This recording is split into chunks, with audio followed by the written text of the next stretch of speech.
കേരള രാഷ്ട്രീയത്തിലെ വീണ്ടും ചർച്ചാ വിഷയമായിരിക്കുന്ന കേരള കോൺഗ്രസ് എമ്മിന്റെ മുന്നണി മാറ്റ അഭ്യൂഹങ്ങളെ പൂർണ്ണമായും തള്ളിക്കളഞ്ഞുകൊണ്ട് ജലവിഭവ വകുപ്പ് മന്ത്രി റോഷി അഗസ്റ്റിൻ രംഗത്തെത്തിയിരിക്കുകയാണ്. ഇടതുപക്ഷ ജനാധിപത്യ മുന്നണിയുടെ അവിഭാജ്യ ഘടകമായി തുടരുന്ന കേരള കോൺഗ്രസ് എം തങ്ങളുടെ രാഷ്ട്രീയ നിലപാടുകളിൽ ഉറച്ചു നിൽക്കുമെന്നും LDF വിടുമെന്ന തരത്തിലുള്ള പ്രചാരണങ്ങൾ കേവലം അടിസ്ഥാനരഹിതമായ വാദങ്ങൾ മാത്രമാണെന്നും അദ്ദേഹം മാധ്യമങ്ങളോട് വ്യക്തമാക്കി. വിശ്വാസത്തെയും രാഷ്ട്രീയ ധാർമ്മികതയുമാണ് പാർട്ടിയുടെ മുഖമുദ്രയെന്നും ഇതൊരിക്കലും പണയപ്പെടുത്താൻ കേരള കോൺഗ്രസ് എം തയ്യാറാകില്ലെന്നും റോഷി അഗസ്റ്റിൻ കൂട്ടിച്ചേർത്തു.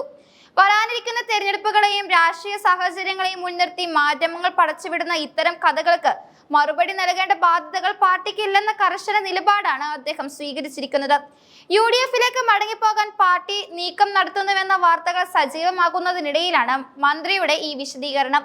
മുൻപ് UDFിൽ ആയിരുന്നപ്പോഴും LDF നേതാക്കളുമായി വ്യക്തിപരമായ സൗഹൃദം കാത്തുസൂക്ഷിച്ചിരുന്നുവെന്നും എന്നാൽ മുന്നണി മാറ്റം എന്നത് കൃത്യമായ രാഷ്ട്രീയ തീരുമാനത്തിന്റെ അടിസ്ഥാനത്തിൽ സംഭവിച്ചതാണെന്നും അദ്ദേഹം ഓർമ്മിപ്പിച്ചു.